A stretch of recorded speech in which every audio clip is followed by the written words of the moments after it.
Bloomberg Audio Studios. Podcasts, radio, news. This is the closing bell on the Stock Movers Report. The companies making moves at the close of U.S. trading with Carol Massar, Tim Stenovec, Romaine Bostick, and Katie Greifeld.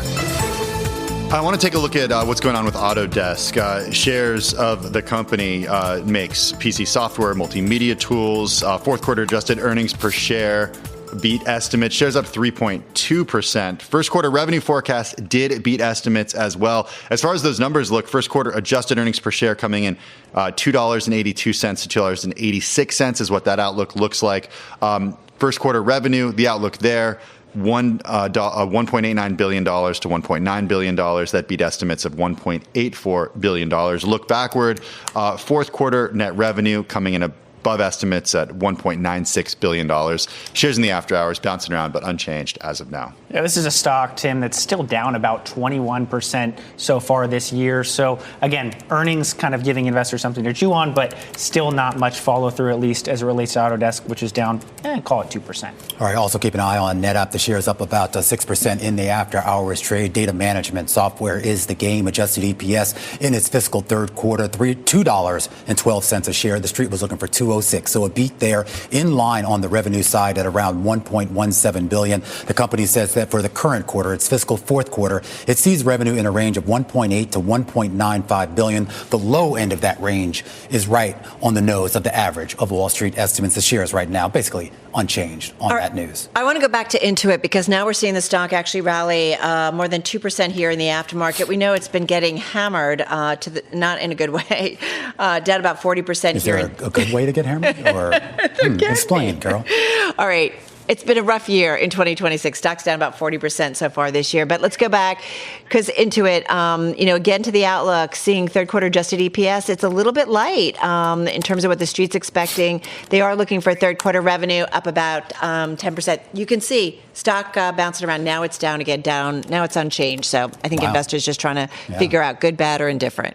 I'm looking at Duolingo. The headline here, and shares are down, but the company authorizes $400 million share buyback program. Shares down right now by 14.7%.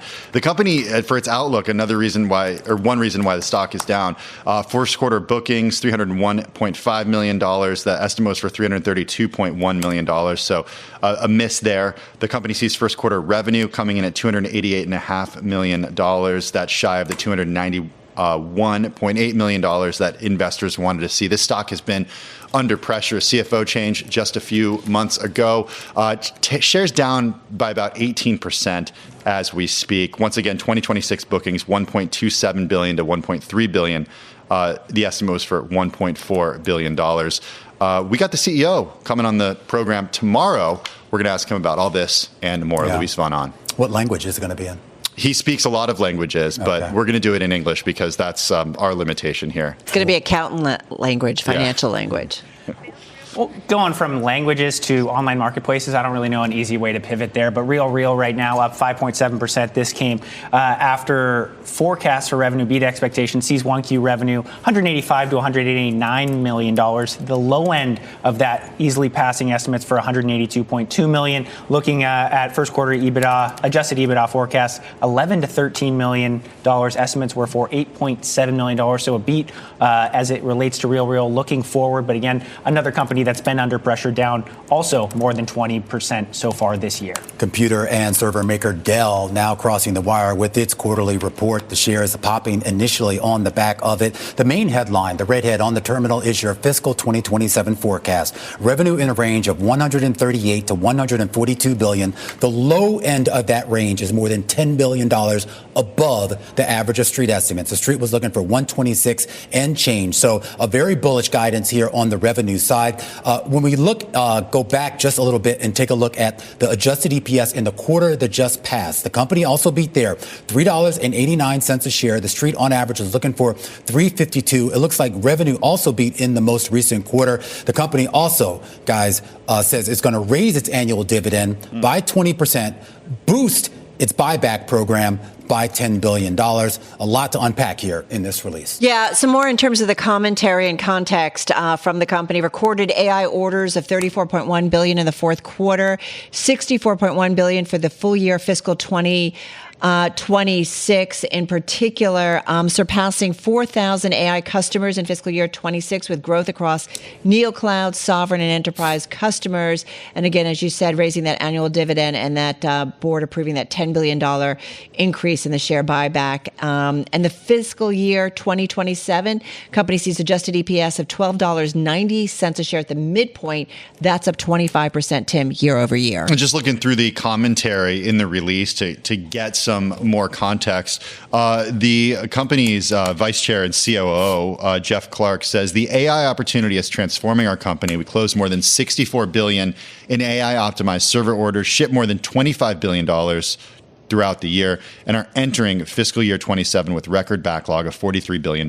Powerful proof that our engineering leadership and differentiated AI solutions are winning. Shares up by about 6% right now. Yeah, and you talk about that revenue growth figure. Remember, just a few years ago, this was a company that was in contraction and certainly got a big boost from AI. I do want to turn real quickly to Block, ticker XYZ. A lot of drama surrounding that company. The company says it's going to cut 40% of its workforce and says that for the first quarter that we're in right now, it sees adjusted operating income in a range of $600 million, which is actually above what the street was looking for. The company did actually report earnings for the quarter that just passed, the fourth quarter, saying that gross profit did come in above estimates at $1.83 billion, and its segment revenue relatively in line with estimates at about $2.19 billion. But the key headline there is a 40% cut of its workforce. Hold on, Romaine.